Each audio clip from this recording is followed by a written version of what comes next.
저거 여기 오는 거 맞아요? 설마. 아니겠지. 호텔 공사하러 온 거 아닐까? 근데 주말에 무슨 공사를. 직원들이 수군거리는 사이 트럭은 망설임 없이 호텔 정문으로 들어왔습니다. 그리고 놀랍게도 발레 파킹 구역에 정확하게 정차했죠. 운전석 문이 열렸습니다. 60대 중반으로 보이는 남성이 내렸습니다. 김영우 회장이었습니다. 하지만 아무도 그가 누군지 몰랐죠. 아저씨, 여기 화물차는. 젊은 직원이 다가가려는데 김 회장이 먼저 차 키를 건넸습니다. 조심히 다뤄주시오. 직원은 당황한 표정이었습니다. 아, 네. 그런데 여기는 승용차 전용이라. 회사에서 막 나온 신형 모델이라 직접 시험 운전 중이요. 중요한 차니까 조심해서 주차해 주시오. 김 회장의 목소리에는 묘한 위험이 있었습니다. 직원은 무의식적으로 고개를 숙였죠. 아, 네. 알겠습니다. 트럭 키를 들고 멍하니 서 있는 직원을 뒤로하고 김 회장은 호텔 안으로 들어갔습니다. 태연하게 로비를 가로질러 엘리베이터로 향했죠. 걸음걸이에는 자신감이 묻어났습니다. 엘리베이터 앞에서 기다리던 한 부부가 김 회장을 위아래로 훑어봤습니다. 여보, 저 사람. 혹시 우리 예비 사돈 아니에요? 여자가 남편 팔을 꼬집으며 속삭였습니다. 설마. 아니겠지. 우리 사위 될 사람이 대기업 다닌다고 했잖아.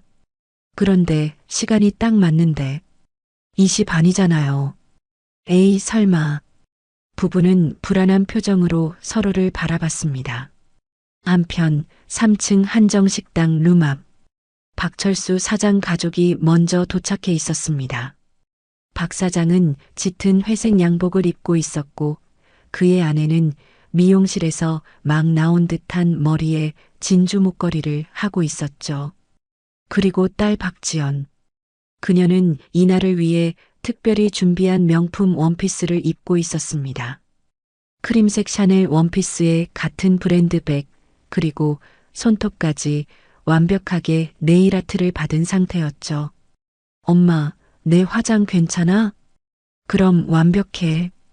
오늘 예쁘게 보여야지. 박 사장이 시계를 확인했습니다. 2시 25분이네. 준서 씨가 아버님 모시고 온다고 했으니 곧 오겠지. 아빠, 오빠 아버지가 뭐 하시는 분이래요? 박지연이 물었습니다. 잘 모르겠어. 준서 씨가 자세히 말 안 하더라고. 사업하신대. 바로 그때 복도 저편에서 두 사람이 걸어왔습니다. 김영우 회장과 그의 아들 김준서였죠. 박 사장이 먼저 일어나 인사했습니다. 아, 오셨습니까? 안녕하세요. 늦어서 죄송합니다. 아니에요. 우리도 방금 왔어요. 그러면서 박 사장의 시선이 김 회장에게 향했습니다. 순간 표정이 미묘하게 변했죠. 왠지 예상과 다른 모습이었거든요. 저, 혹시 김준서 시아버님이신가요? 그렇습니다.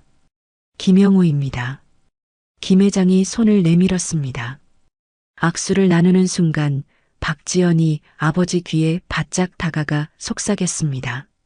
아빠, 제가 아까 로비에서 봤는데 이분 트럭 타고 오신 것 같아요. 박 사장의 눈빛이 흔들렸습니다. 트럭이라니. 설마. 박 사장의 아내도 남편을 쿡 찔렀습니다. 여보, 내가 주차장에서 봤어요. 1톤 트럭이 들어오는 거. 이미 박 사장 가족의 표정은 굳어지기 시작했습니다. 상견례에 트럭을 타고 온다는 것. 그것이 의미하는 바를 나름대로 해석하고 있었죠. 아, 네, 어서 들어가시죠. 박 사장의 목소리에서 열정이 사라졌습니다.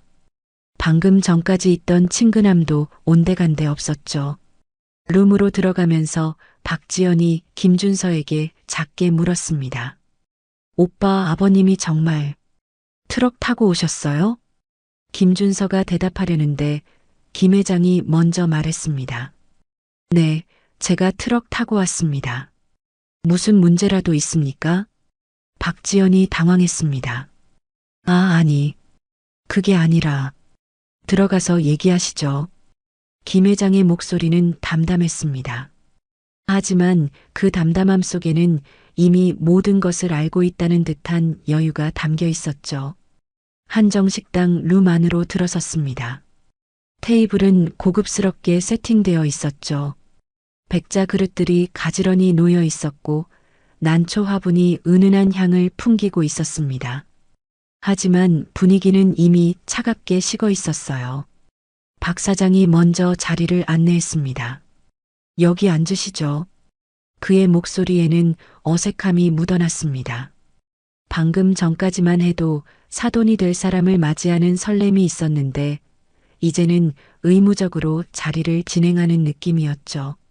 김 회장이 자리에 앉으면서 주변을 둘러봤습니다. 좋은 곳이네요.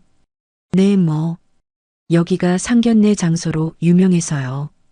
대화가 끊겼습니다. 잠깐의 침묵이 흘렀죠. 그 사이 종업원이 들어와 물을 따랐습니다. 박 사장의 아내가 먼저 말문을 열었습니다. 그녀의 얼굴에는 억지 미소가 걸려 있었어요. 예비 사돈, 오시는 길 편하셨어요? 네, 괜찮았습니다. 차가 좀 특이하시던데. 순간 김준서의 얼굴이 굳었습니다. 아버지를 걱정스럽게 바라봤죠. 하지만 김 회장은 담담했습니다. 네, 테스트 중이라서요. 아, 그러시군요. 박 사장의 아내가 남편과 눈빛을 교환했습니다. 신차 테스트라는 말을 믿지 않는다는 표정이었죠. 그런데 무슨 회사 다니시는지 박 사장이 조심스럽게 물었습니다. 자동차 관련 일을 좀 합니다. 아, 그러시군요. 박지연이 갑자기 끼어들었습니다. 그녀의 목소리에는 비아냥이 섞여 있었어요. 자동차 관련이면 카센터 하시나요? 아니면 정비소? 지연아. 박 사장이 딸을 나무랐지만 이미 늦었습니다. 김준서가 급히 끼어들었습니다. 아버지는 자동차 회사에. 그런데 김 회장이 아들의 팔을 살짝 잡으며 말렸습니다. 됐다. 굳이 설명할 필요 없지. 그리고는 박지연을 바라봤습니다. 예비 며느리가 궁금해하시니 말씀드리자면 자동차와 관련된 일을 하는 건 맞습니다. 카센터나 정비소는 아니지만요. 박지연이 코웃음을 쳤습니다. 그럼 중고차 딜러세요? 분위기가 급격히 차가워졌습니다.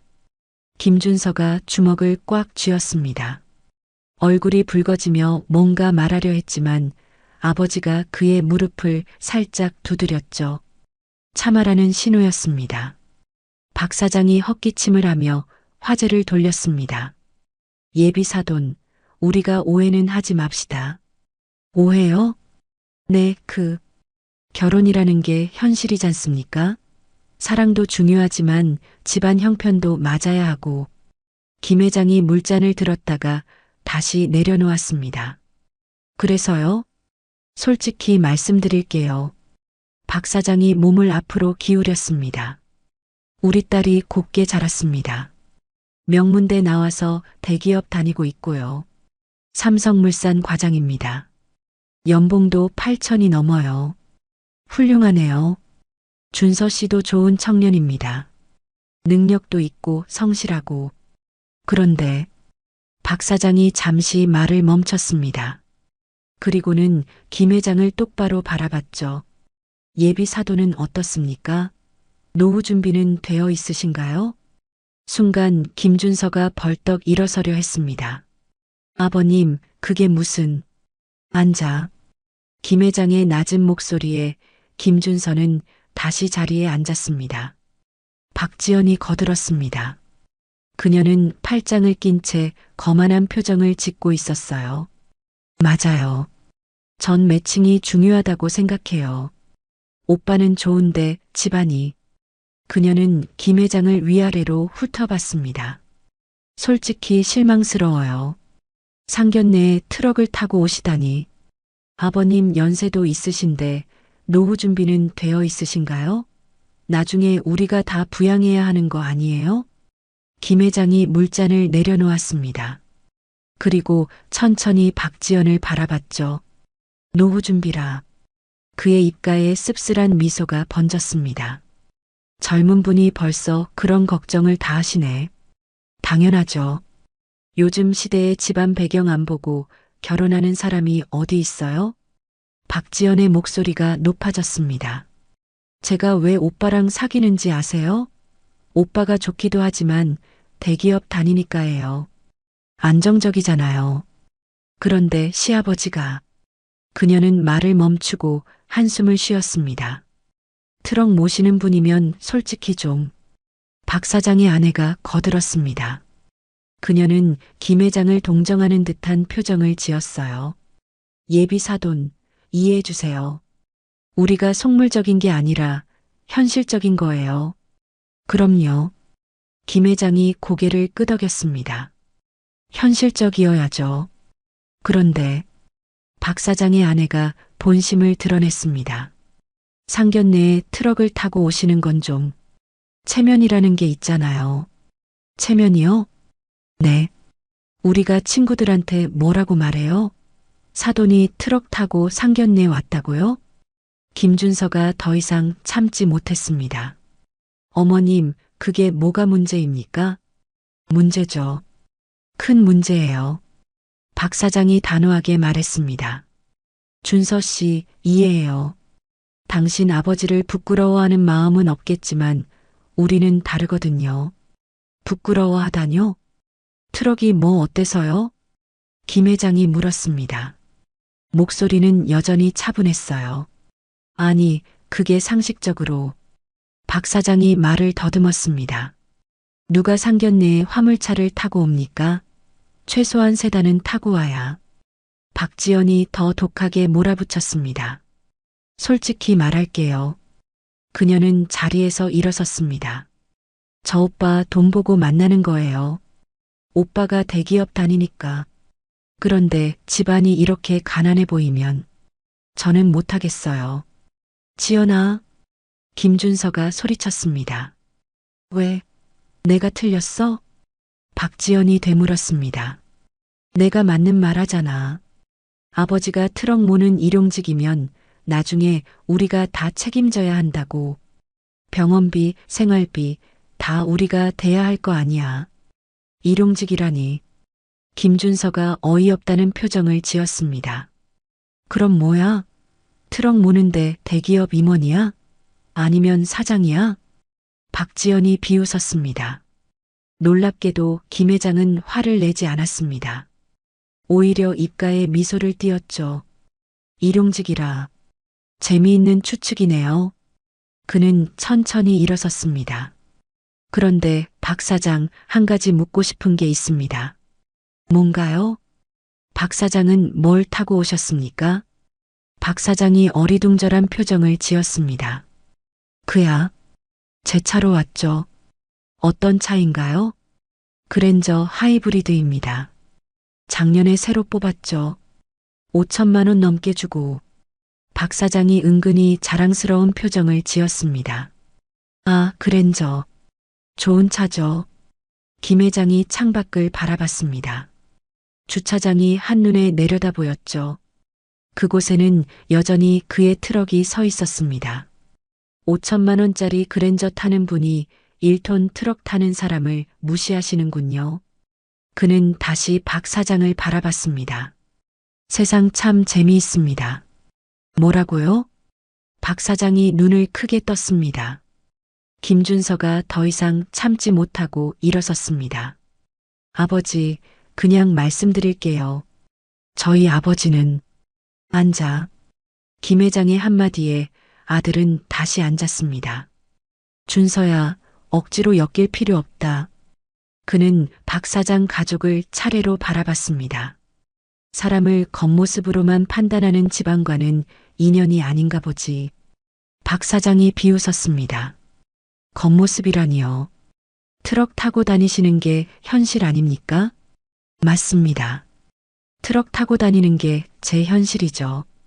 김 회장은 지갑에서 명함 한 장을 꺼냈습니다. 하지만 테이블에 놓지는 않았어요. 그저 손가락 사이에 끼운 채 만지작거렸죠. 다만 그 트럭이 어떤 트럭인지는 굳이 설명하지 않겠습니다. 뭐가 다르다는 겁니까? 트럭은 트럭이죠. 박 사장이 코웃음을 쳤습니다. 박지연이 벌떡 일어섰습니다. 됐어요. 더 볼 것도 없네요. 그녀는 김준서를 노려봤습니다. 오빠, 우리 그만 헤어져. 지연아. 뭐, 오빠도 아버지 편들 거야? 그럼 오빠도 똑같은 거지 근성이네. 그 순간 김 회장이 박지연을 정면으로 바라봤습니다. 거지 근성이라. 그는 박지연의 명품백을 가리켰습니다. 아가씨가 들고 있는 그 백 얼마죠? 샤넬이에요. 500만 원짜리. 박지연이 당당하게 대답했습니다. 한 달 월급이 800만 원이라고 하셨죠? 네, 그래서요? 그럼 그 백은 본인이 산 건가요? 아니면 부모님께 얻은 건가요? 박지연의 얼굴이 빨개졌습니다. 그게 무슨 상관이에요? 남의 돈으로 명품 걸치고 다니면서 제 트럭을 흉보시는군요. 김 회장이 씁쓸하게 웃었습니다. 그것도 거지 근성 아닌가요? 뭐라고요? 감히. 박 사장이 자리에서 벌떡 일어섰습니다. 예비 사돈. 말이 너무 심하신 거 아닙니까? 심하다고요? 김 회장이 되물었습니다. 방금 따님이 저를 일용직이라고 거지라고 했는데 그건 안심합니까? 룸 안에 침묵이 흘렀습니다. 김 회장이 아들을 데리고 룸을 나서려 했습니다. 준서야 가자. 아버지. 괜찮다. 오히려 지금 알아서 다행이지. 문을 열고 나가려는데 박 사장이 뒤에서 소리쳤습니다. 예비 사돈. 이렇게 가면 정말 끝입니다. 김 회장이 돌아봤습니다. 끝이면 어떻습니까? 준서 씨와 우리 딸 결혼은 없다는 거예요. 그렇게 하시죠. 김 회장의 대답은 담담했습니다. 복도를 걸어가는 두 사람의 뒷모습을 보며 박 사장 가족은 안도의 한숨을 쉬었습니다. 휴, 큰일 날 뻔했네. 박 사장이 넥타이를 느슨하게 풀었습니다. 저런 집안이랑 사돈 맺을 뻔했어. 지연아, 됐다. 내 말이 틀린 건 아니지. 박지연도 코웃음을 쳤습니다. 오빠도 별로였어. 아버지가 저 모양인데 오빠라고 다를까? 그녀는 휴대폰을 꺼내 친구들에게 메시지를 보내기 시작했습니다. 상견례 망했어. 남자 아빠가 트럭 타고 왔대. 완전 거지야. 며칠 후 H지정밀 사무실. 박철수 사장은 자신의 집무실에서 신문을 펼쳐들고 있었습니다. 커피 향이 은은하게 퍼지는 아침 9시, 그의 얼굴에는 만족스러운 미소가 번졌죠. 하나그룹 창립 50주년 협력사 만찬. 그는 신문 경제면을 손가락으로 두드렸습니다. 드디어 우리 회사도 당당히 초청받았어. 비서가 노크를 하고 들어왔습니다. 손에는 김이 모락모락 나는 커피가 한 잔 더 들려 있었어요. 사장님, 리필해 드릴게요. 오, 고마워. 김 비서, 이거 봤어? 박 사장이 신문을 들어보였습니다. 네, 축하드립니다. 10년 만에 드디어 인정받으시는군요. 김 비서의 목소리에도 진심이 담겨 있었습니다. H지정밀이 하나그룹과 거래를 시작한 건 10년 전이었지만 이렇게 공식 만찬에 초대받은 건 처음이었거든요. 그럼 이제 우리도 대기업 협력사야. 어디 가서 기죽지 않는다고. 박 사장이 의자에 기대며 흐뭇해했습니다. 참, 만찬이 언제죠? 오늘 저녁 7시입니다. 장소는 워커힐 호텔 그랜드홀이고요. 오늘? 벌써? 네, 초청장은 일주일 전에 왔는데 사장님이 깜빡하신 것 같아서. 박 사장이 허둥지둥 일어났습니다. 아이고, 정신이 없어서. 양복은 준비됐나? 네, 어제 클리닝 맡긴 거 찾아왔습니다. 박 사장은 잠시 생각하다가 휴대폰을 꺼냈습니다. 딸 지연이에게 전화를 걸었죠. 지연아, 아빠야. 아빠, 무슨 일이야? 나 지금 회의 중인데. 전화기 너머로 박지연의 짜증 섞인 목소리가 들렸습니다. 오늘 하나그룹 만찬 있는 거 알지? 너도 같이 가자. 왜요? 저 회사 일이랑 상관없잖아요. 내가 가면 아빠 체면이 서지. 예쁜 딸 자랑도 하고. 박 사장이 목소리를 낮췄습니다. 그리고 하나그룹 임원들 많이 온대.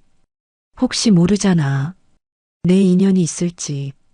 전화 너머에서 한숨 소리가 들렸습니다. 아빠, 나 며칠 전에 상견례 망한 거 알잖아요.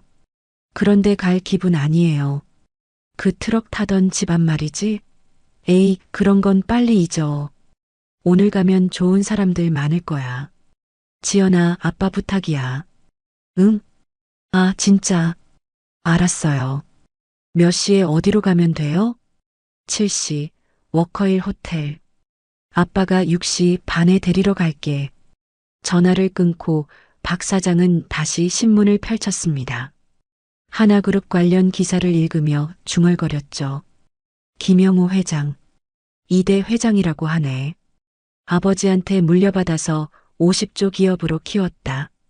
대단한 사람이야. 만찬 당일 저녁 호텔 입구. 박 사장은 그랜저에서 내리며 주변을 둘러봤습니다. 수많은 고급 세단들이 줄지어 도착하고 있었죠. 벤츠, 아우디. 그 사이에서 그의 그랜저는 초라해 보이지 않을까 걱정됐습니다. 아빠, 여기 사람 진짜 많네. 박지연이 차에서 내렸습니다.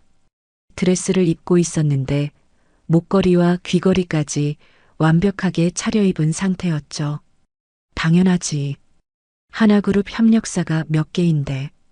박 사장이 딸의 팔짱을 끼며 호텔로 들어갔습니다. 박 사장님, 익숙한 목소리가 들렸습니다. 경제신문 김 기자였어요. 오, 김 기자. 오랜만이네. HG 정밀 맞으시죠? 한 말씀 해주세요. 박 사장이 거만한 미소를 지었습니다. 기자들 앞에 서는 건 처음이었지만 최대한 여유 있는 척했죠. 네, 뭐. 저희가 이번에 하나그룹과 10년째 동반 성장하고 있습니다. 이제는 거의 가족 같은 사이죠. 혹시 특별한 관계가 있으신가요? 박 사장이 의미심장하게 웃었습니다. 허허 뭐. 조만간 더 가까운 사이가 될 수도 있겠죠. 기자들이 웃었습니다. 하지만 그들 중 몇몇은 이미 알고 있었죠. 박 사장이 며칠 전 김영우 회장과의 상견례를 망쳤다는 사실을. 그런데 김 기자, 김영우 회장님은 오시나? 당연하죠. 50주년인데 안 오실 리가요. 직접 인사 말씀도 하신다고 들었어요. 아, 그래. 한번 뵙고 싶네. 박 사장이 으스댔습니다. 만찬장 안으로 들어서자 그 규모에 압도됐습니다. 500명이 넘는 사람들이 모여 있었어요. 하나그룹의 협력사 대표들과 임원들이었죠. 우와, 대단하다. 박지연이 감탄했습니다. 봐라, 지연아. 저기 있는 사람들 다 대기업 임원들이야. 박 사장이 딸에게 속삭였습니다. 저 사람은 전무고 저기는 상무. 아, 저기 부사장도 있네. 두 사람은 안내를 받아 자리로 갔습니다. 그런데 아빠, 우리 자리가 왜 이렇게 뒤쪽이에요? 박지연이 불만스럽게 물었습니다. 그들의 테이블은 중간보다도 뒤쪽 거의 구석에 가까운 곳이었거든요. 글쎄, 실수가 있었나? 박 사장도 당황했습니다. 10년 거래처인데 이런 대우를 받다니. 옆자리에 앉은 중년 남성이 말을 걸어왔습니다. HG 정밀 박 사장님이시죠? 아, 네. 그런데 저는 대원산업 최 사장입니다. 악수를 나누며 최 사장이 쓴웃음을 지었습니다. 박 사장님, 아직 모르시나 본데. 뭐요? 최 사장이 목소리를 낮췄습니다. 이번에 계약 정리 명단에 올랐다던데요? 뭐, 그게 무슨 소리야? 박 사장의 얼굴이 창백해졌습니다. 저도 소문으로만 들었는데, 며칠 전에 무슨 일이 있었다면서요? 무슨 일이요? 박 사장은 점점 불안해졌습니다. 옆에서 박지연이 팔을 잡아당겼죠. 아빠, 무슨 얘기하는 거예요? 몰라. 아무것도 아닐 거야. 무대 뒤 대기실. 김영우 회장이 정장을 가다듬고 있었습니다. 회장님, 준비되셨습니까? 비서실장이 물었습니다. 응. 그런데 오늘 계약 종료 업체가 몇 개지? 비서실장이 서류를 확인했습니다. H지정밀도 명단에 있습니다. 계약 종료 1번이고요. 김 회장이 씁쓸하게 웃었습니다. 10년 거래를 끊는 건 아깝지만, 네. 사람을 겉으로만 판단하는 업체와는 함께 갈 수 없지. 현명한 결정이십니다. 비서실장이 고개를 숙였습니다. 그나저나 준서는 밖에서 기다리고 있습니다. 들어오시라고 할까요? 김 회장이 잠시 생각했습니다. 아니, 됐네. 오늘은 비즈니스만 하자고. 네, 알겠습니다. 무대 위에서는 사회자가 마이크를 점검하고 있었습니다. 테스트 하나 둘. 음향이 제대로 나오는지 확인한 후 그가 대본을 읽기 시작했습니다. 신사숙녀 여러분, 곧 하나그룹 김영우 회장님께서 입장하십니다. 조명이 켜지고 꺼지기를 반복했습니다. 무대 감독이 스태프들에게 지시했죠. 회장님 입장할 때 팡파르 준비. 네. 한편 박지연은 거울을 꺼내 화장을 고치고 있었습니다. 아빠, 여기 재미없어요. 조금만 참아. 늙은이들만 가득하고. 곧 회장 나온다니까 인사라도 하고 가자. 회장이 뭐 대단해요? 어차피 늙은 할아버지겠죠. 박 사장이 딸을 나무랐습니다. 아, 그런 소리 하지 마. 하나그룹 회장이 누군지 알아? 몰라요. 관심도 없고.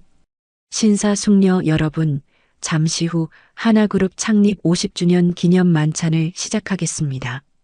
사회자의 중저음이 만찬장을 가득 채웠습니다. 웅성거리던 소리가 물 빠지듯 사라졌죠. 만찬장이 순식간에 어둠에 잠겼죠.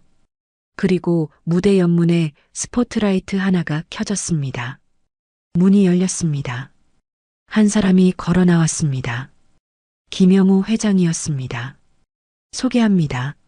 하나그룹 김영우 회장님이십니다. 박수가 터져 나왔습니다. 하지만 박 사장의 손은 무릎 위에 얼어붙은 채 움직이지 않았죠. 저 사람. 목구멍이 막힌 것처럼 말이 나오지 않았습니다. 눈을 비비고 다시 봤지만 분명했어요. 며칠 전 트럭을 타고 왔던 그 남자였습니다. 박지연의 입이 벌어졌습니다. 휴대폰이 손에서 미끄러져 테이블에 떨어졌죠. 아빠, 저 사람.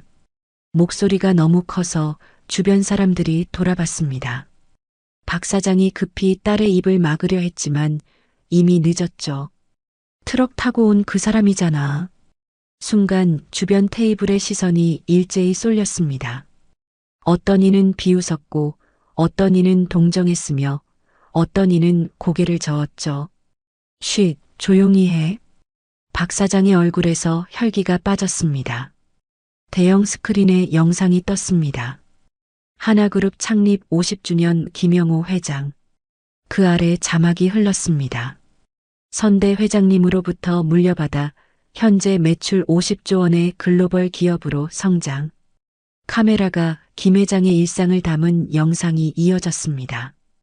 이사회 주재, 해외 출장, 직원들과의 간담회. 그리고 마지막 장면. 김 회장이 직접 신형 트럭을 운전하는 모습이었습니다. 정확히 며칠 전 상견례에 타고 온 그 트럭이었죠. 저희 하나그룹의 신형 트럭입니다. 영상 속 김 회장의 목소리가 들렸습니다. 제가 직접 시승해 보고 있죠. 좋은 제품은 CEO가 먼저 경험해 봐야 합니다. 영상이 끝나고 조명이 켜졌습니다. 김 회장이 마이크를 잡았습니다. 반갑습니다. 하나그룹 김영우입니다. 우레와 같은 박수가 쏟아졌습니다. 하지만 박 사장의 귀에는 아무 소리도 들리지 않았죠. 머릿속이 하얗게 비어버렸습니다.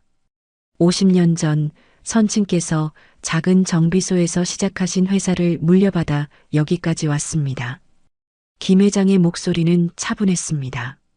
저도 젊은 시절 기름때 묻은 작업복을 입고 트럭을 고치며 배웠죠. 그때 깨달은 게 있습니다. 잠시 침묵이 흘렀습니다. 사람은 겉모습이 아니라 내면을 봐야 한다는 것. 트럭이든 세단이든 중요한 건 그 차를 모는 사람의 마음이라는 것. 김 회장이 객석을 둘러봤습니다. 시선이 잠시 멈춘 곳이 있었죠. 박 사장의 테이블이었습니다. 며칠 전 재미있는 일이 있었습니다. 입가에 씁쓸한 미소가 번졌습니다. 제가 신형 트럭을 시승하러 갔다가 어떤 분께 거짓 취급을 받았죠. 술렁거림이 파도처럼 번져갔습니다. 트럭 타고 다니는 사람은 일용직이고 가난하고 무시해도 되는 존재라고 하더군요.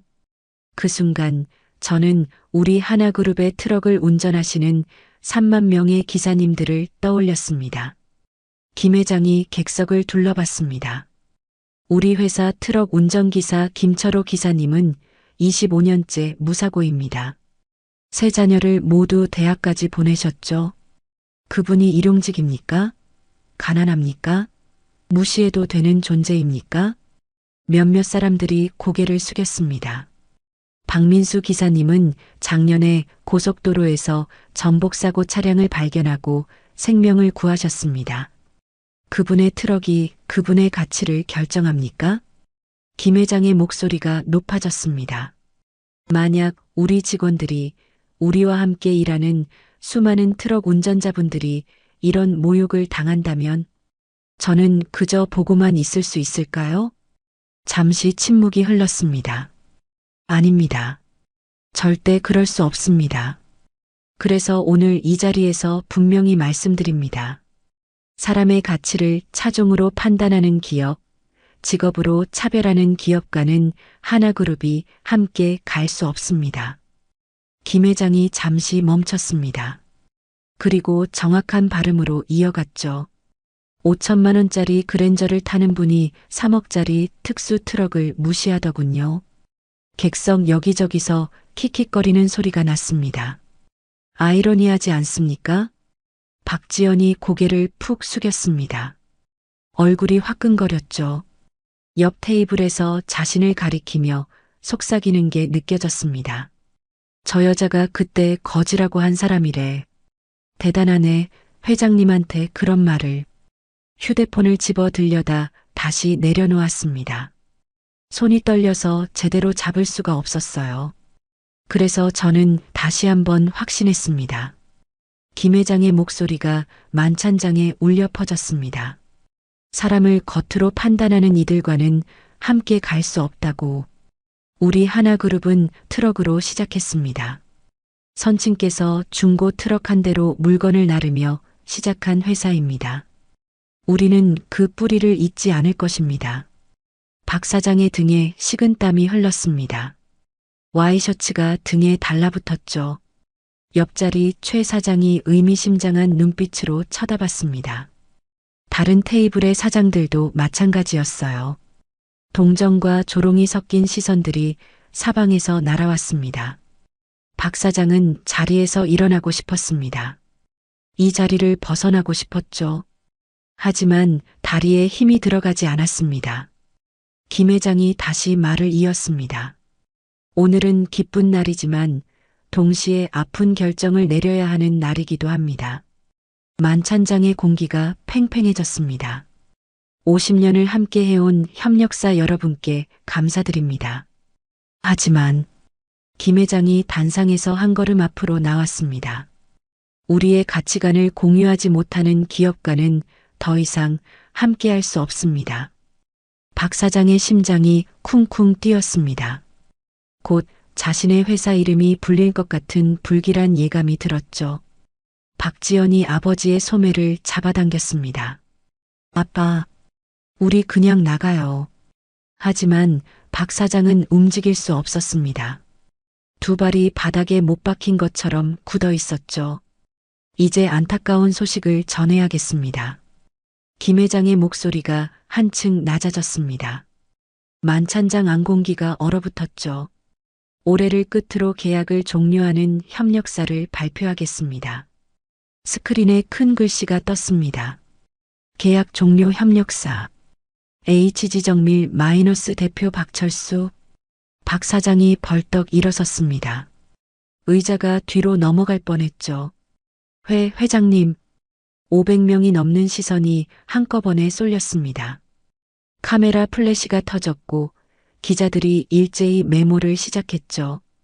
이건 오해입니다. 박 사장의 목소리가 갈라졌습니다. 테이블을 박차고 무대 앞으로 뛰어갔습니다. 구두 밑창이 대리석 바닥에 부딪히며 날카로운 소리를 냈죠. 회장님, 제가 잘못했습니다. 무릎이 바닥에 닿았습니다. 정장 바지가 구겨졌지만 신경 쓸 겨를이 없었어요. 제가 회장님인 줄 모르고. 김 회장이 손을 들어 말을 막았습니다. 박 사장, 차가운 목소리였습니다. 내가 회장이어서 잘못한 겁니까? 아니면 사람을 무시해서 잘못한 겁니까? 그게 말문이 막혔습니다. 입을 열었다 닫기를 반복했죠. 만약 내가 정말 트럭 운전하는 일용직이었다면 괜찮았을까요? 대답할 수 없었습니다. 박지연이 갑자기 일어섰습니다. 하이힐 소리가 고요한 만찬장에 울렸죠. 잠깐만요. 이건 불공정해요. 마이크도 없는데 목소리가 만찬장을 가득 채웠습니다. 아버님, 아니, 회장님이 먼저 속이신 거잖아요. 손가락으로 김 회장을 가리켰습니다. 회장인 걸 숨기고 오셨으면서 이제 와서 보복하는 거예요? 웅성거림이 커졌습니다. 어떤 이는 고개를 끄덕였고 어떤 이는 혀를 찼죠. 김준서가 객석에서 소리쳤습니다. 지연아, 그만해. 왜? 내가 틀렸어? 박지연이 돌아섰습니다. 얼굴이 붉게 달아올라 있었죠. 애초에 회장님이 신분을 밝혔으면 이런 일 없었을 거 아니야. 김 회장이 그녀를 바라봤습니다. 표정에 변화가 없었어요. 그래서 만약 내가 회장이라고 미리 말했다면 아가씨는 나를 다르게 대했을까요? 그럼요. 당연히. 말이 끊겼습니다.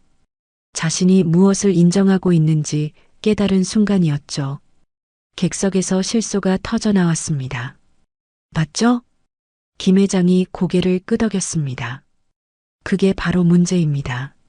신분을 보고 사람을 대하는 태도를 바꾸는 것.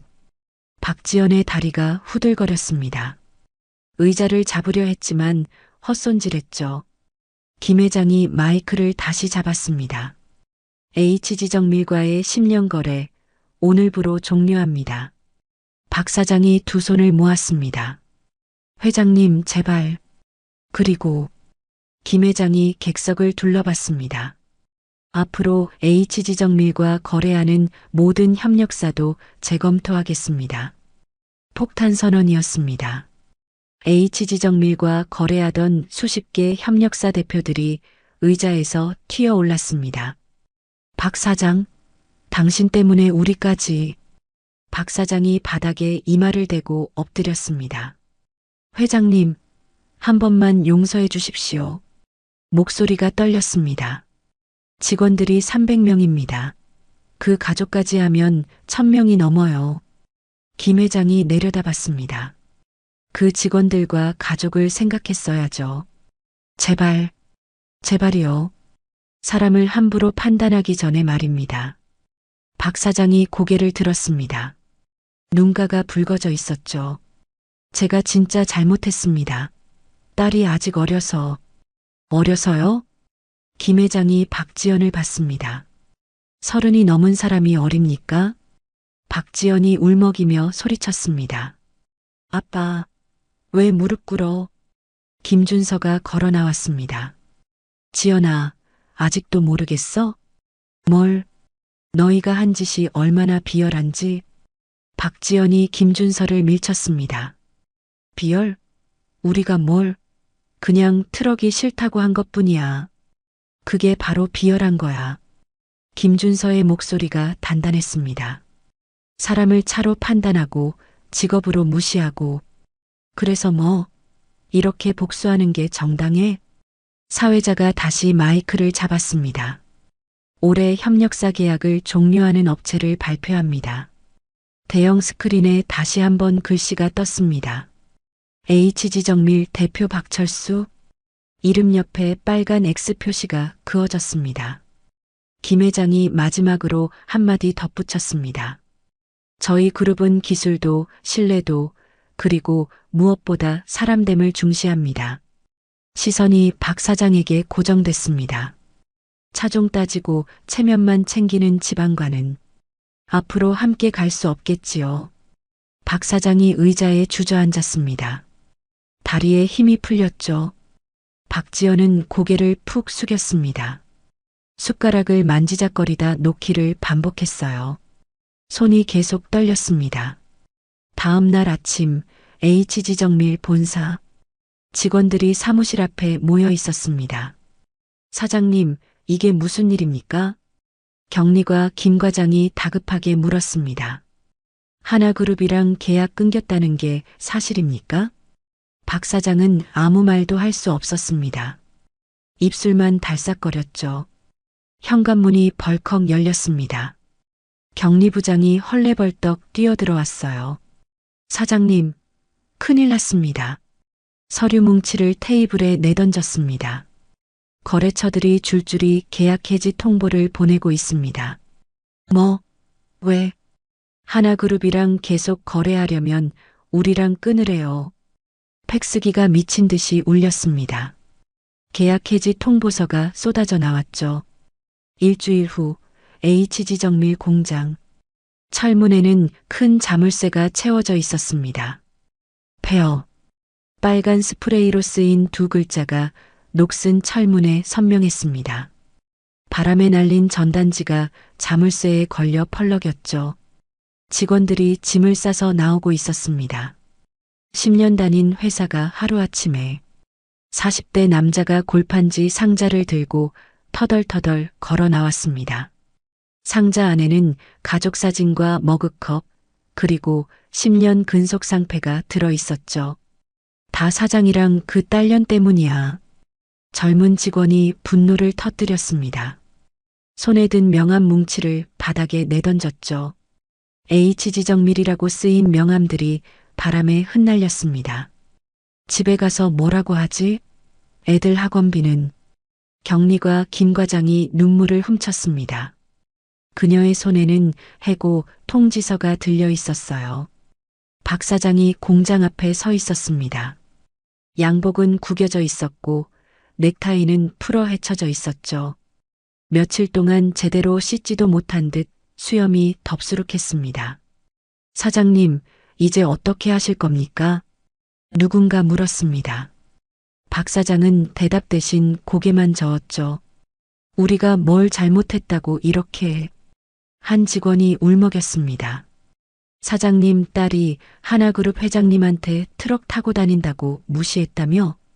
다른 직원이 쏘아붙였습니다. 그래서 우리까지 길거리에 나앉게 됐잖아. 분위기가 험악해졌습니다. 몇몇 직원들이 박 사장에게 다가섰죠. 사장님, 책임지셔야 하는 거 아닙니까? 우리 퇴직금은 어떻게 되는 겁니까? 애들 학교는 어떡하고. 박 사장이 뒷걸음질 쳤습니다. 미안한 애들. 정말 미안해. 목소리가 떨렸습니다. 박 사장의 집. 현관문이 열렸습니다. 박 사장이 터덜터덜 들어왔죠. 여보, 나야. 거실이 텅 비어 있었습니다. 소파도 TV도 식탁도 모두 사라졌어요. 여보. 안방으로 들어갔습니다. 아내가 캐리어를 끌고 있었죠. 옷장은 반쯤 비어 있었습니다. 여보, 뭐 하는 거야? 아내가 돌아봤습니다. 눈이 퉁퉁 부어 있었어요. 친정에 가요. 뭐? 당신이랑 못 살겠어요. 캐리어 지퍼를 닫으며 말했습니다. 회사는 망했고 집도 경매 들어간다면서요? 박 사장이 무릎 꿇었습니다. 여보, 잠깐만. 다시 시작하면 돼. 50이 넘어서 뭘 다시 시작해요? 아내의 목소리가 차가웠습니다. 다 당신이 사람 함부로 무시해서 이렇게 된 거예요. 그건 지연이가 뭐요? 당신이 그렇게 키웠잖아요. 돈만 있으면 된다고, 체면이 제일 중요하다고. 아내가 캐리어를 끌고 방을 나갔습니다. 한편 김영우 회장은 여전히 신형 트럭을 직접 몰고 다녔습니다. 이번엔 전기 트럭이었죠. 소음도 없고 매연도 없는 친환경 차량이었습니다. 회장님, 이번 모델은 어떠십니까? 운전석 옆에 앉은 개발팀장이 물었습니다. 훌륭해. 역시 현장에서 직접 경험해봐야 알지. 트럭은 도로를 달렸습니다. 한적한 국도를 지나다가 신호에 멈춰섰죠. 창밖으로 HG 정밀 공장 터가 보였습니다. 텅 빈 공장, 녹슨 간판, 깨진 유리창들. 김 회장이 씁쓸한 표정으로 바라봤습니다. 저기가 HG 정밀이었죠? 개발팀장이 물었습니다. 그래. 10년 거래했던 곳이지. 아깝지 않으세요? 김 회장이 시선을 거뒀습니다. 아깝지. 하지만 신호가 바뀌었습니다. 트럭이 다시 움직이기 시작했죠. 체면으로 굴러가는 집안은 체면 잃으면 굴러갈 바퀴도 없는 법이지. 트럭은 묵직하게 도로 위로 나아갔습니다. 뒤편에는 폐허가 된 공장과 그 앞에서 망연자실해하는 전직 직원들의 모습이 점점 작아졌습니다. 트럭이든 벤츠든 중요한 건 그것을 모는 사람입니다. 아니 오늘 상견례인 건 아시죠? 그렇게 입고 오신 겁니까? 자리에서 막 앉자마자 상민 어머니의 목소리가 방 안을 가르듯 흘렀습니다. 그녀는 머리부터 발끝까지 명품으로 도배되어 있었습니다. 목에 걸린 에르메스 목걸이가 조명 아래서 번쩍거렸고 손목의 까르띠에 시계는 누가 봐도 수천만 원은 좋게 넘어 보였습니다. 아니 이런 중요한 자리에 브랜드도 모르겠는 그런 옷을 입고 오시다니. 김미숙은 차분히 앉아 있었습니다. 그녀가 입은 것은 단정한 남색 자켓이었습니다. 무례하시네요. 뭐라고요? 지금 누가 누구한테 무례하다는 거예요? 우리가 이렇게 격식을 갖춰서 왔는데 그쪽이 그런 차림으로 나오신 게 무례한 거 아닌가요? 이 귀걸이 하나가 아마 그 옷 10벌 값은 될 텐데 동대문에서 사신 건가요? 아니면 인터넷 쇼핑몰? 동대문이든 인터넷이든 그게 왜 중요한가요? 옷이 사람을 만드는 게 아니라 사람이 옷을 빛내는 겁니다. 명품을 걸쳤다고 품격이 생기는 게 아니듯이요. 그건 돈 없는 사람들이 하는 말이죠. 품격도 결국 경제력에서 나오는 거예요. 그럼 묻겠습니다. 그 비싼 귀걸이를 걸고 계신데 왜 첫 마디부터 그렇게 품이 없는 말씀을 하시는 건가요? 상민 어머니의 눈썹이 치켜 올라갔습니다. 그녀는 옆에 앉은 남편을 슬쩍 쳐다봤습니다. 내가 뭘 잘못 들었나 하는 표정이었습니다. 그리고는 더 큰 목소리로 말했습니다. 아휴, 제가 틀린 말 했나요? 상견례 자리에 최소한의 격식은 갖추셔야죠. 우리도 체면이라는 게 있는데 이렇게 나오시면 우리가 무시당한 기분이라니까요. 상민 아버지가 숟가락을 가지런히 내려놓았습니다. 그 소리가 유난히 크게 들렸습니다. 예비 사돈 오해는 마시죠. 저희가 사업을 좀 크게 하다 보니 아무래도 주변 분들이 다들 그 정도 수준이시거든요. 그는 잠시 말을 멈추고 김미숙의 반응을 살폈습니다. 김미숙이 아무 대답을 하지 않자 그는 계속했습니다. 물론 사돈께서 나쁘다는 건 아닙니다만 결혼이라는 게 끼리끼리 어울려야 서로 덜 힘들지 않겠습니까? 저희 상민이가 워낙 여린 아이라 나중에 감당 못할까 싶어서요. 여린 아이 유리는 그 말에 시선을 상민에게 돌렸습니다. 상민은 고개를 숙인 채 젓가락만 만지작거리고 있었습니다. 엄마가 지금까지 어떻게 살아오셨는지 그걸 겉모습으로 판단하시면 그건 좀 심한 말씀 아닌가요? 유리의 목소리가 방 안을 울렸습니다. 그녀는 더 이상 참지 않기로 결정했습니다. 젓가락을 쥔 손에 힘이 들어갔습니다. 상민이 유리의 팔을 살짝 잡았습니다. 유리야, 진정해. 작은 목소리였지만 그 말이 유리를 더 화나게 만들었습니다. 진정하라고? 지금 이 상황에서? 흥분해서 어쩔 줄 모르고 있는 유리를 지켜보던 상민 어머니가 코웃음을 쳤습니다. 그 소리가 어찌나 얄밉던지 유리는 주먹을 꽉 쥐었습니다. 아니, 내가 뭘 심하게 말했나요? 그냥 현실을 말씀드린 거지. 결혼은 현실이잖아요. 수준이 맞아야 오래가지. 그리고 보통 엄마 보고 딸을 알 수 있다고 하잖아요. 이렇게 격식도 모르시는 분이 딸을 어떻게 키우셨을지 솔직히 걱정되네요. 김미숙이 처음으로 상민의 부모를 똑바로 쳐다봤습니다. 사람을 겉으로만 보고 판단하는 건 결국 스스로의 눈을 좁히는 겁니다. 김미숙은 물잔을 내려놓으며 말을 이었습니다. 제 딸은 어디에 내놔도 당당한 아이예요. 성실하고 착하고 남을 배려할 줄 아는 아이죠. 저는 그것으로 충분합니다. 상민 어머니가 더 노골적으로 웃음을 흘렸습니다. 이제는 아예 대놓고 조롱하는 투였습니다. 아휴 참, 시간이 아깝네요. 우리도 괜히 이런 자리 차린 게 후회되네요. 처음부터 수준을 맞춰봤어야 했는데. 그녀는 김미숙을 위아래로 훑어보며 말을 이었습니다. 이런 고급 한정식 식당을 김미숙이란 어머님 이름으로 예약하셨다고 해서 기본은 되는 줄 알았는데. 그나저나 어디 사세요? 전세? 월세? 설마 아직도 부모님이랑 사시는 건 아니겠죠? 김미숙이 대답하기도 전에 상민 어머니는 혼자 웃으며 계속했습니다. 아, 맞다. 요즘은 전세도 비싸서 대출받기 힘들다던데. 혹시 집 때문에 우리 상민이한테 기대하시는 건 아니겠죠? 우리 집안에 취직하러 오신 건 아니시죠? 유리의 얼굴이 붉게 달아올랐습니다. 지금 무슨 말씀을 하시는 겁니까? 아이고, 화내긴 사실을 말했을 뿐인데요. 젊은 여자들이 그렇잖아요. 시집 잘 가서 팔자 피려고. 그리고 혹시 빚 같은 건 없으시죠? 요즘 서민들 카드빚 대출 때문에 허덕인다던데. 김미숙 님도 여기 예약하느라 카드 한도까지 다 써서 어떡하죠? 유리는 더 이상 참을 수 없었습니다.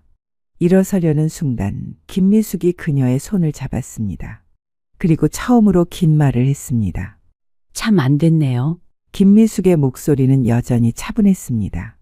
돈이 전부인 줄 아시는 분들이 제일 불쌍해요. 돈으로 사람의 가치를 매기고 돈으로 모든 걸 해결할 수 있다고 믿으시니까요. 상민 어머니가 발끈했습니다. 뭐라고요? 우리가 누군지 아시고 그런 말씀을? 모르죠. 관심도 없고요. 하지만 하나는 확실히 알겠네요. 돈은 있을지 몰라도 사람을 대하는 기본 예의는 없으신 분들이라는 것. 상민 어머니는 한숨을 내쉬며 고개를 절레절레 흔들었습니다. 그리고는 상민을 쳐다보며 말했습니다. 상민아, 내가 하도 고집을 부려서 여기까지 왔지만 이제 알겠지? 엄마 아빠 말이 맞았잖아. 상민은 여전히 고개를 들지 못했습니다. 그저 작게 네라고 대답할 뿐이었습니다. 상민 아버지가 마무리를 지었습니다. 환경이 너무 다르니 서로에게 부담만 될 겁니다. 미안합니다만 인연은 여기까지인 것 같군요. 김미숙이 천천히 일어섰습니다. 네, 오늘은 여기까지로 하겠습니다. 네 사람은 거의 동시에 자리에서 일어났습니다. 아무도 인사를 하지 않았고 아무도 눈을 마주치지 않았습니다.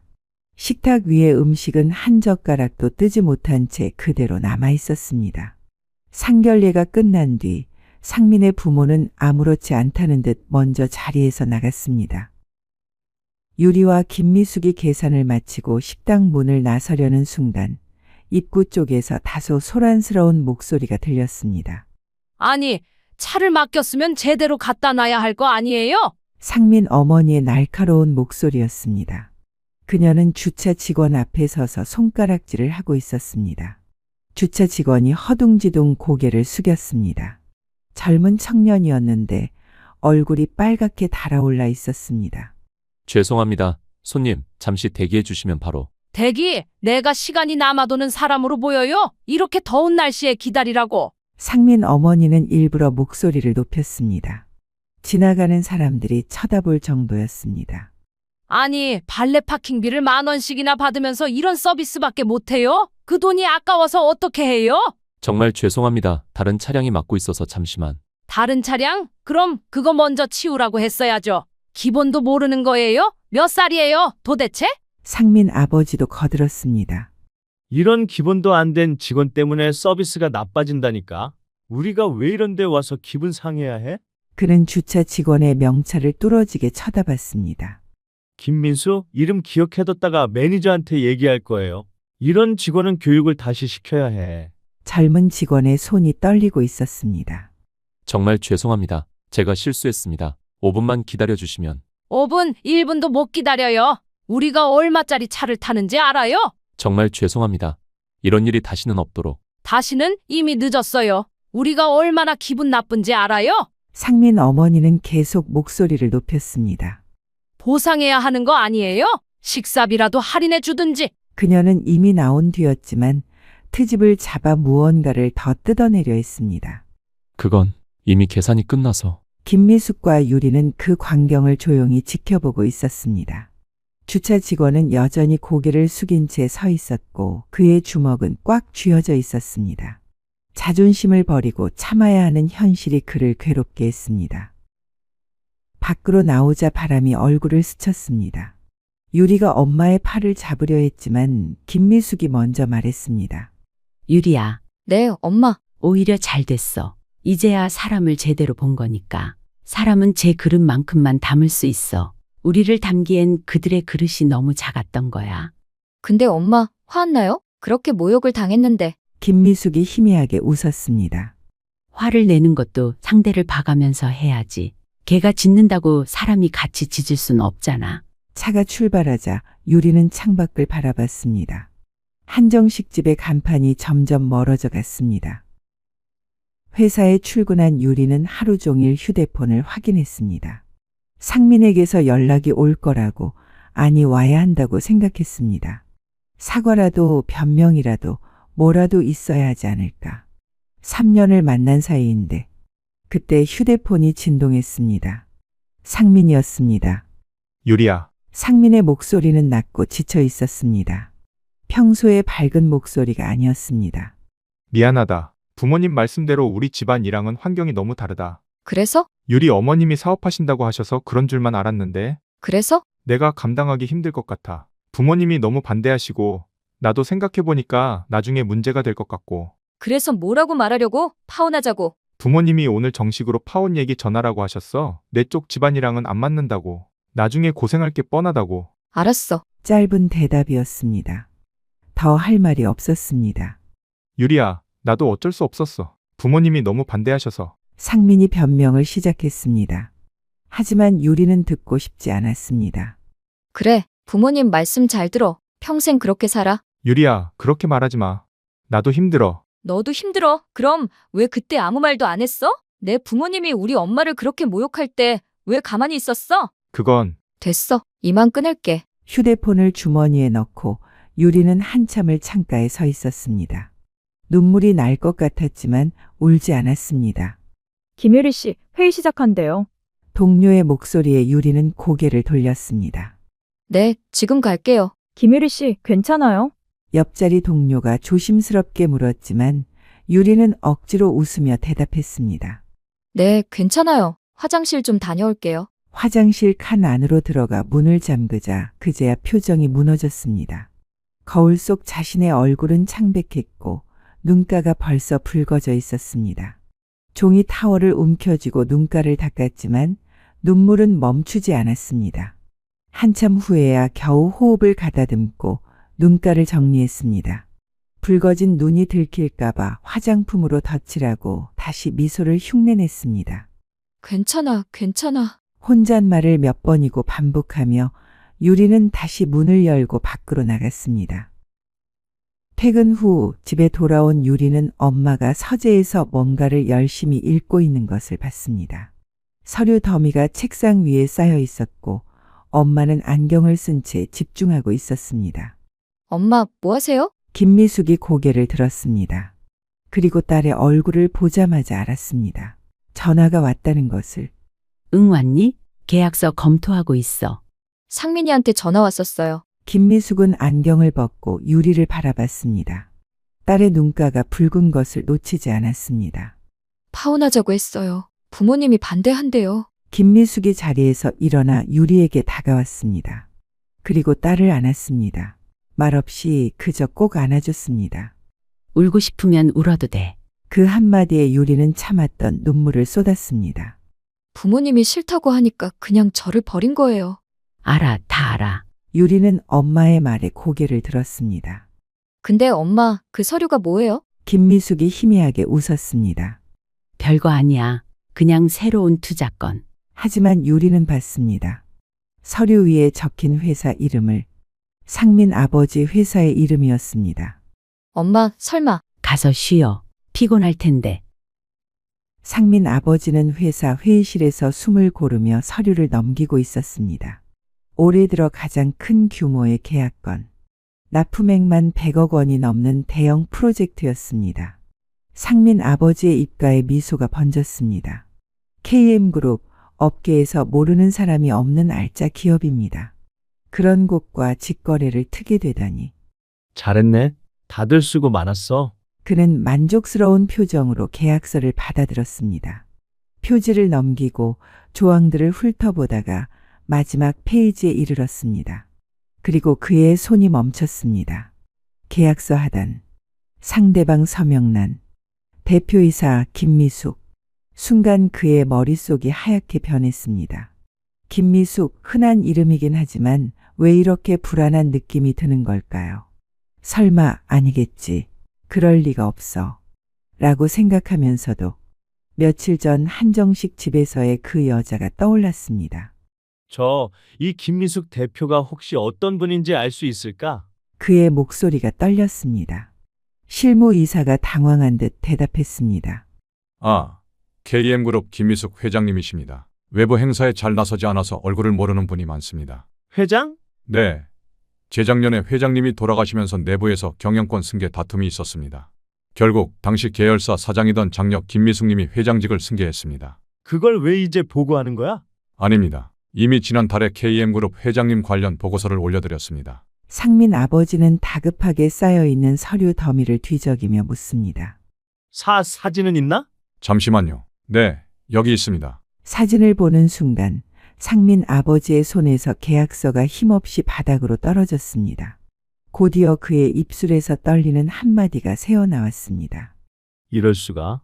그 순간 문이 열리고 상민 어머니가 들어왔습니다. 여보, 계약 다 됐어. 축하 파티 준비하려고 하는데. 그녀는 밝은 표정이었지만 남편의 창백한 얼굴을 보고 멈칫했습니다. 무슨 일이야? 왜 그래? 상민 아버지는 떨리는 손으로 바닥에 떨어진 계약서를 가리켰습니다. KM그룹 회장이 김미숙이래. 잠깐만. 상민 어머니가 황급히 휴대폰을 꺼냈습니다. 그리고 KM그룹 김미숙 회장을 검색했습니다. 화면에 그룹 사보를 인용한 기사가 떴습니다. 사진도 있었습니다. 정장을 입고 당당하게 서 있는 김미숙의 모습. 며칠 전 한정식 집에서 봤던 그 여자가 맞았습니다. 김미숙 회장의 경영 철학, 사람을 겉으로 판단하지 마라. 마지막 기사 제목이 그녀의 가슴에 비수처럼 꽂혔습니다. 남색 재킷을 입고 조용히 앉아있던 그 여자가. 이럴 리가 없어. 지금이라도 사과를 해야 하나? 상민이를 통해서라도? 이미 늦었어. 파혼 통보까지 했는데. 두 사람은 망연자실한 표정으로 서로를 바라봤습니다. 100억 원의 계약, 회사의 미래가 달린 계약. 그것이 지금 위태롭게 흔들리고 있었습니다. 그때 회의실 전화가 울렸습니다. 비서가 받더니 상민 아버지에게 건넸습니다. 대표님, KM그룹에서 온 전화입니다. 상민 아버지는 떨리는 손으로 수화기를 들었습니다. 여보세요. 안녕하세요. KM그룹 비서실입니다. 김미숙 회장님께서 전하실 말씀이 있으십니다. 순간 심장이 멎는 것 같았습니다. 상민 아버지는 침을 삼켰습니다. 네. 말씀하십시오. 전화가 잠시 바뀌더니 낮고 차분한 목소리가 들렸습니다. 며칠 전 한정식 집에서 들었던 바로 그 목소리였습니다. 안녕하세요. 김미숙입니다. 네. 회장님, 안녕하십니까? 상민 아버지의 목소리는 완전히 굳어 있었습니다. 옆에서 상민 어머니가 초조하게 그를 바라보고 있었습니다. 계약건에 대해 다시 검토가 필요할 것 같습니다. 그 한마디에 상민 아버지의 얼굴이 하얗게 질렸습니다. 회장님, 그게 무슨 말씀이신지요? 조건이 마음에 들지 않네요. 다른 업체를 알아봐야겠습니다. 잠깐만요, 회장님. 이미 실무 협의는 다 끝났고 저희는 이 계약을 위해 모든 준비를 마쳤습니다. 며칠 전이었죠. 한정식 집에서 누군가 이런 말을 했더군요. 수준이 맞아야 함께 할 수 있다고. 환경이 다르면 서로 부담이 된다고. 저도 같은 생각입니다. 그래서 계약을 취소하려고 합니다. 수준이 안 맞는 것 같아서요. 회장님, 제발 한 번만 다시 생각해 주십시오. 저희가 그때는 몰라 뵙고. 하지만 이미 늦었습니다. 이상입니다. 전화가 끊어졌습니다. 신호음만이 차갑게 울렸습니다. 대표님, 무슨 일이십니까? 계약이 취소됐다. 그 한마디에 회의실이 술렁였습니다. 예, 그게 무슨 말씀이십니까? 이미 다 진행된 건인데 왜 갑자기 무슨 문제가 있었습니까? 직원들의 질문이 쏟아졌지만 상민 아버지는 대답할 수 없었습니다. 자신들의 오만함이 회사를 위기로 몰아넣었다고 어떻게 설명할 수 있겠습니까? 이제 어떻게 해? 이 계약 때문에 받은 대출은? 선투자한 설비는? 그녀의 질문에 아무도 대답하지 못했습니다. 모두가 알고 있었습니다. 이 계약이 무산되면 회사가 심각한 위기에 빠진다는 것을. 그날 오후 소식은 업계에 빠르게 퍼졌습니다. KM그룹이 갑자기 계약을 취소했다. 뭔가 큰 문제가 있었나 보다. 후회가 밀려왔지만 이미 늦었습니다. 엎질러진 물은 다시 담을 수 없었습니다. 청담동 프라이빗 골프 클럽의 아침은 고요했습니다. 이곳은 연회비만 수백만 원, 재계 인사들만 출입할 수 있는 곳이었습니다. 김미숙은 캐디백을 확인하며 장갑을 꼈습니다. 회장님, 오늘 날씨가 정말 좋네요. 라운딩하기 딱입니다. 동반자인 L그룹 부회장이 웃으며 말했습니다. 김미숙도 미소로 화답했습니다. 그러게요. 바람도 적당하고. 첫 번째 홀에서 김미숙이 티샷을 준비하고 있을 때였습니다. 멀리서 누군가 뛰어오는 소리가 들렸습니다. 회장님, 회장님. 숨을 헐떡이며 다가온 사람은 상민 어머니였습니다. 모자를 눌러쓰고 선크림을 잔뜩 바른 얼굴이었지만 그 밑으로 보이는 초췌한 기색은 숨길 수 없었습니다. 김미숙의 표정이 굳었습니다. 회장님, 제가 생수 가져왔어요. 아유, 더운데 갈증 나실까봐. 상민 어머니는 억지로 밝은 목소리를 냈습니다. 작은 가방에서 생수병을 꺼내 들었습니다. 김미숙은 대답하지 않았습니다. 그저 티샷을 준비할 뿐이었습니다. 이거 이번에 새로 나온 수분 보충제인데요. 회장님 피부에 딱 좋아요. 비타민도 들어있고 콜라겐도. 동반 라운딩을 하던 VIP들이 수군거리기 시작했습니다. 저 사람 누구야? 왜 저러지? 김미숙이 스윙을 하려는 순간이었습니다. 회장님, 그래도 사돈 될 뻔한 인연인데. 상민 어머니가 김미숙에게 더 가까이 다가가려 했습니다.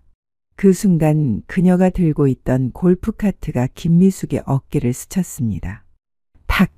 김미숙의 스윙이 흐트러졌고 공은 엉뚱한 방향으로 날아갔습니다.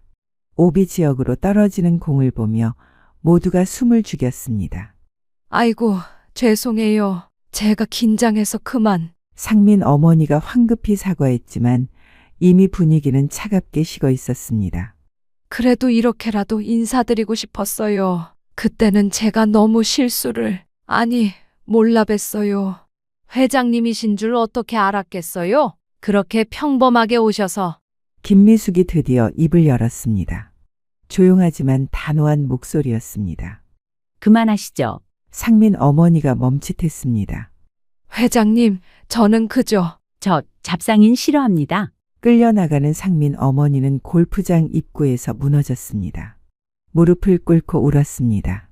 지나가는 사람들이 이상한 눈으로 쳐다봤지만 그녀는 신경 쓸 겨를이 없었습니다. 상민 아버지는 사무실 TV를 멍하니 바라보고 있었습니다. 자신의 회사가 뉴스에 나오는 것을 보는 기분은 참담했습니다. 대표님, 긴급 이사회를 소집해야 합니다. 비서가 조심스럽게 말했습니다. 상민 아버지는 고개를 끄덕였습니다. 피할 수 없는 순간이었습니다. 이사회의실, 긴 테이블 주위에 앉은 이사들의 표정은 하나같이 어두웠습니다. 대표님, 설명을 듣고 싶습니다. KM그룹과의 계약이 왜 갑자기 취소된 겁니까? 그게 조건이 맞지 않아서 조건이요. 이미 다 합의된 사항 아니었습니까? KM그룹 김미숙 회장과 개인적인 문제가 있었다는 소문이 돌던데 사실입니까? 이사들의 추궁이 이어졌습니다. 상민 아버지는 대답할 수 없었습니다. 그저 고개를 숙일 뿐이었습니다. 대표님, 이대로는 회사가 버틸 수 없습니다. 다음 달 어음이 막힐 것 같습니다. 재무이사의 보고가 이어졌습니다. 숫자들이 화면에 떴습니다.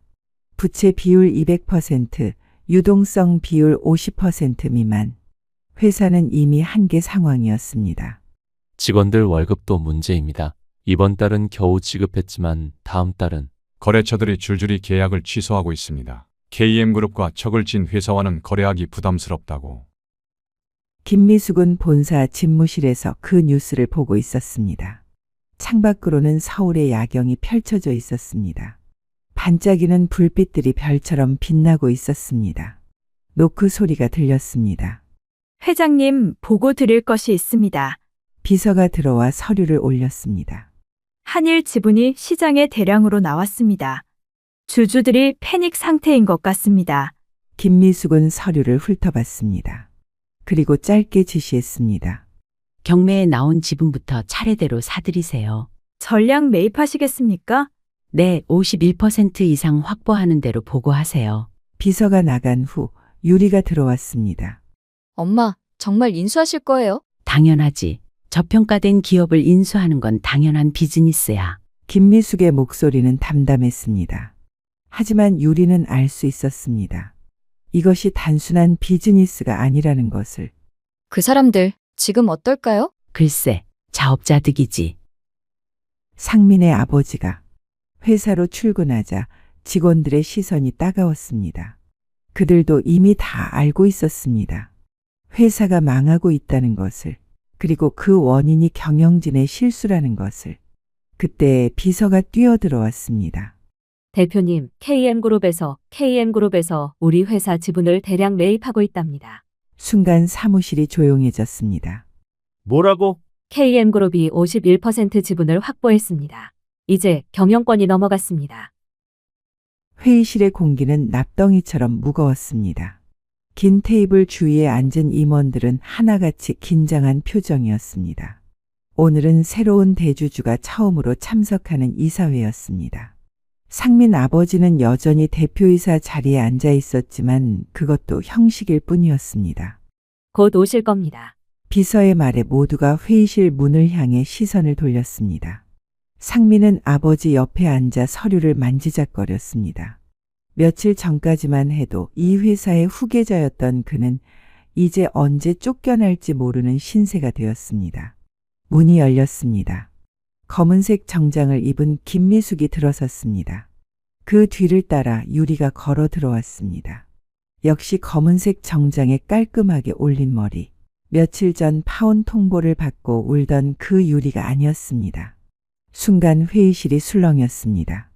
상민과 유리의 시선이 마주쳤습니다. 김미숙이 테이블 상석에 섰습니다. 그녀는 천천히 회의실을 둘러봤습니다. 그 시선이 닿는 곳마다 임원들이 고개를 숙였습니다. 안녕하십니까. KM그룹 김미숙입니다. 그녀의 목소리는 낮고 명확했습니다. 어제부로 이 회사의 최대 주주가 되었습니다. 지분 51.3%를 보유하고 있습니다. 숫자가 던져지자 몇몇 임원들이 숨을 삼켰습니다. 과반이 넘는 지분, 완전한 경영권 장악이었습니다. 상민 어머니가 떨리는 목소리로 말했습니다. 회장님, 저희가 그동안 김미숙이 손을 들어 말을 막았습니다. 과거 얘기는 여기서 하지 않겠습니다. 오늘은 미래에 대해 논의하는 자리입니다. 안녕하세요. KM그룹 전략기획실 김유리입니다. 오늘부터 이 회사의 구조조정을 담당하게 되었습니다. 앞으로 3개월간 전면적인 실사를 진행할 예정입니다. 특히 임원진의 성과 대비 보수가 업계 평균의 2배가 넘습니다. 이건 조정이 필요합니다. 상민 아버지가 입을 열었습니다. 그건 그동안의 기여도를 감안한? 기여도요? 유리가 그를 바라봤습니다. 그 눈빛이 너무 차가워서 상민 아버지는 말을 잇지 못했습니다. 회사를 이 지경으로 만든 게 기여입니까? 정적이 흘렀습니다. 아무도 반박하지 못했습니다. 사실이었으니까요. 김미숙이 다시 입을 열었습니다. 인력 구조 조정은 불가피합니다. 임원진부터 시작하겠습니다. 회장님, 상민 어머니가 다급히 외쳤습니다. 개인적 감정과 오만함으로 비즈니스를 망치는 경영진은 필요 없습니다. 그녀는 서류를 넘기며 말을 이었습니다. 상민 이사, 상민이 움찔했습니다. 김미숙이 자신을 부른 것이었습니다. 네, 네. 영업 실적을 보니 3년째 마이너스네요. 본인 생각은 어떻습니까? 상민은 서류를 뒤적였습니다. 손이 떨려서 종이를 제대로 넘기지 못했습니다. 그게 시장 상황이 어려워서. 시장 상황이요? 유리가 끼어들었습니다. 같은 기간 경쟁사들은 평균 20% 성장했는데요? 상민은 대답할 수 없었습니다. 유리의 지적은 정확했습니다.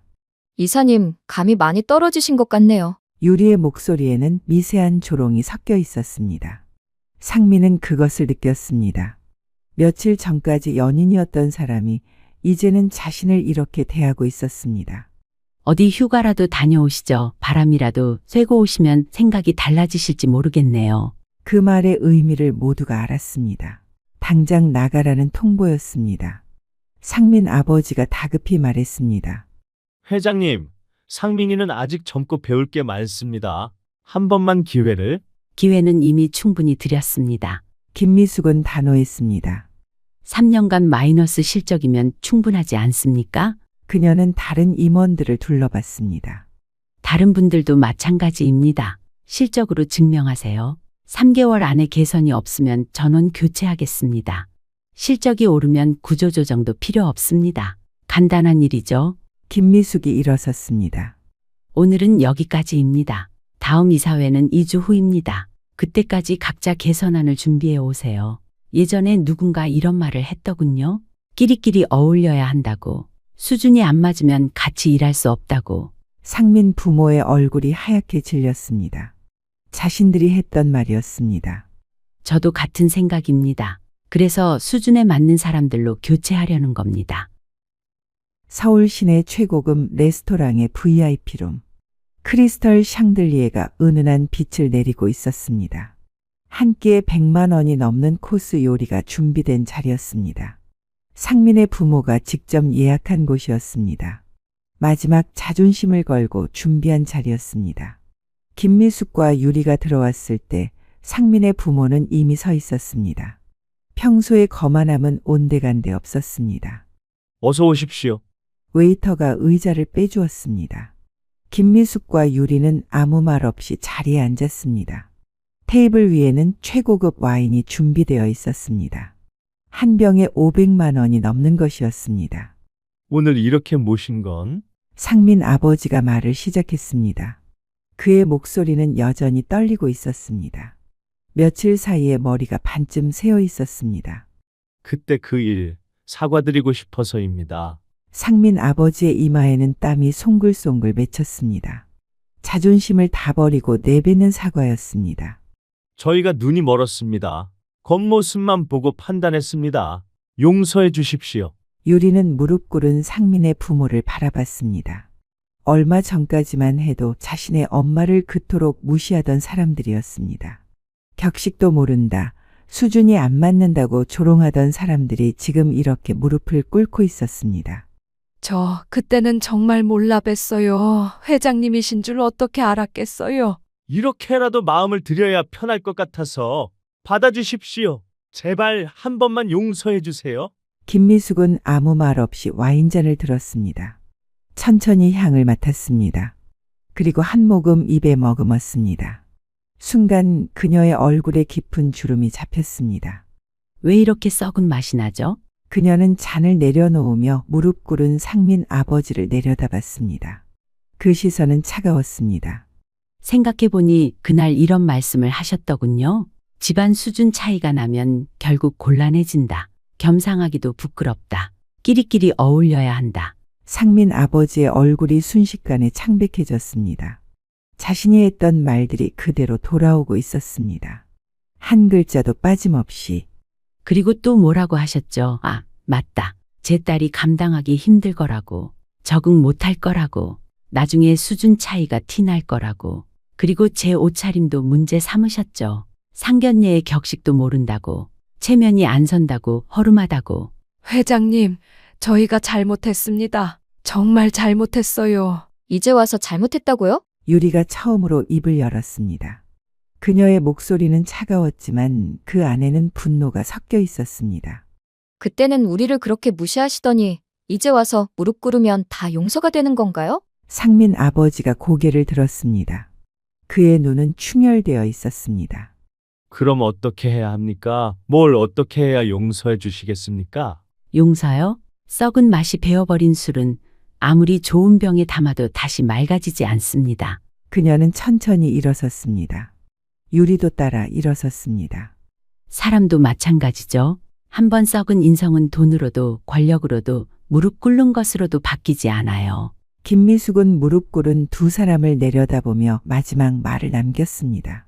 그날 두 분이 하신 말씀 그대로예요. 수준이 안 맞으면 함께 할 수 없죠. 끼리끼리 어울려야 한다고 하셨잖아요. 그녀는 잠시 말을 멈췄습니다. 그리고 차가운 미소를 지었습니다. 저희는 두 분과 어울릴 수준이 아니네요. 너무 격이 달라서요. 그 말은 그들이 했던 말 그대로였지만 이제는 정반대의 의미였습니다. 아, 그리고 한 가지 더. 문을 나서려던 김미숙이 뒤돌아보며 말했습니다. 상민 씨는 다음 달까지만 회사에 나오시면 됩니다. 퇴직금은 법정 최소한으로 지급하겠습니다. 회장님, 그건 너무... 상민 아버지가 절규했습니다. 아들마저 잃는다는 것은 견딜 수 없었습니다. 상민이만이라도 상민이는 잘못이 없습니다. 다 저희 잘못이지. 잘못이 없다고요? 유리가 차갑게 말했습니다. 그날 상견례 자리에서 상민 씨가 뭘 했죠? 부모님이 우리 엄마를 모욕할 때 뭘 했냐고요? 침묵이 흘렀습니다. 상민이 한 것은 아무것도 없었습니다. 그저 침묵했을 뿐이었습니다. 아무것도 안 했죠. 그냥 가만히 있었어요. 그게 바로 동조한 거예요. 유리의 목소리에는 아직도 그날의 상처가 남아 있었습니다. 그날 말씀하셨잖아요. 인연은 여기까지라고. 저도 같은 말씀드립니다. 인연은 여기까지입니다. 김미숙과 유리가 나간 후 VIP 룸에는 무거운 침묵만이 남았습니다. 상민의 부모는 한참 동안 무릎을 꿇은 채로 있었습니다. 일어설 힘조차 없었습니다. 웨이터들이 지켜보는 가운데 그들은 처참한 몰골로 바닥에 엎드려 있었습니다. 여보, 이제 어떻게 해? 상민 어머니의 울음소리가 공허하게 울렸습니다. 다 끝났어. 다 끝났어. 상민 아버지는 주먹으로 바닥을 쳤습니다. 대리석 바닥이 차가웠습니다. 그의 주먹에서 피가 났지만 그 아픔조차 느껴지지 않았습니다. 마음의 아픔이 더 컸으니까요. 밖으로 나온 김미숙과 유리는 차에 올랐습니다. 유리야, 네, 엄마. 사람은 제 그릇만큼만 담을 수 있어. 작은 그릇에 큰 것을 담으려 하면 결국 깨지게 마련이지. 김미숙은 딸의 손을 잡았습니다. 그들은 우리를 담기에는 너무 작은 그릇이었어. 그뿐이야. 유리는 엄마의 손을 꼭 잡았습니다. 따뜻했습니다. 그리고 단단했습니다. 엄마. 응? 고마워요. 나를 위해 이렇게까지 해주셔서. 김미숙이 희미하게 웃었습니다. 늦은 저녁, 유리가 야근을 마치고 회사 건물을 나서려던 순간이었습니다. 입구 근처에 어두운 그림자가 서 있었습니다. 가로등 불빛 아래 드러난 얼굴은 낯익었습니다. 유리야, 그 목소리에 유리는 본능적으로 멈춰섰습니다. 상민이었습니다. 몇 주 만에 보는 얼굴이었지만 예전과는 전혀 달랐습니다. 왜 여기 있어? 우리 다시 시작하면 안 될까? 출입구를 오가던 직원들이 놀란 눈빛으로 두 사람을 쳐다보았습니다. 상민은 개의치 않았습니다. 아니, 신경 쓸 겨를조차 없었습니다. 부모님 말씀 다 틀렸어. 내가 미쳤어. 그날 그냥 가만히 있었던 내가 잘못이야. 유리는 차갑게 그를 내려다봤습니다. 그날 기억나? 내 부모님이 우리 엄마를 모욕했을 때. 넌 뭐 했니? 그냥 고개 숙이고 있었지. 상민은 말문이 막혔습니다. 그건 내가 용기가 없어서. 아니, 그건 내 선택이었어. 유리의 목소리는 흔들림이 없었습니다. 침묵도 동조라는 말 몰라? 그날 내가 침묵한 순간 이미 답은 끝난 거야. 너희 부모님이 말했잖아. 인연은 여기까지라고. 나도 같은 말 할게. 인연은 여기까지야. 상민의 눈에 눈물이 맺혔습니다. 제발 유리야. 부탁이야. 나 다 버렸어. 집도 회사도 다 끝났어. 내가 아니면 난 살 수가 없어. 유리는 고개를 저었습니다. 그 눈빛은 차갑지만 어딘가 애잔한 연민이 섞여 있었습니다.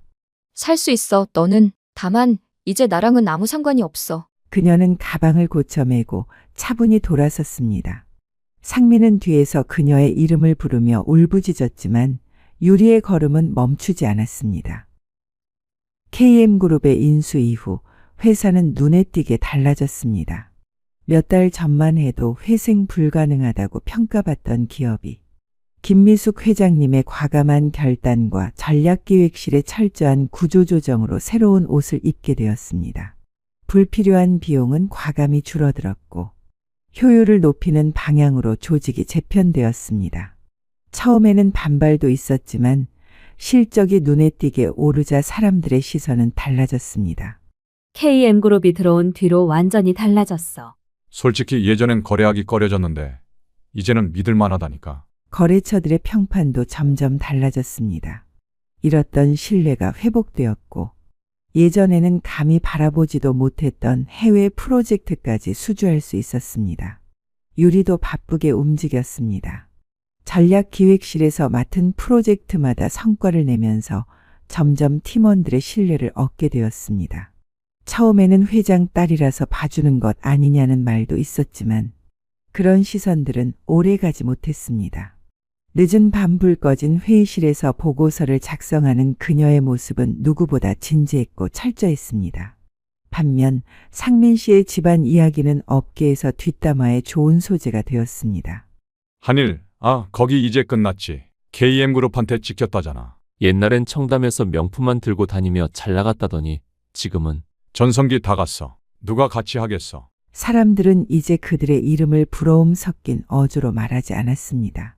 그들의 오만함을 두고 웃음 섞인 이야기로 소비할 뿐이었습니다. 가끔 유리는 그런 소문을 듣곤 했습니다. 상민의 부모가 강남의 고급 빌라를 팔고 외곽으로 이사 갔다는 이야기.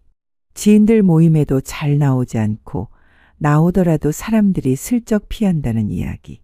그날 상견례에서 시작된 이야기는 이렇게 끝을 맺었습니다. 겉모습만 보고 판단했던 사람들은 진주를 돌멩이로 착각했습니다. 오만함에 눈이 멀어 진실을 보지 못했고 그 대가로 모든 것을 잃었습니다. 명품 가방보다 중요한 것은 그것을 든 사람의 품격이고 비싼 정장보다 중요한 것은 그것을 입은 사람의 인품입니다.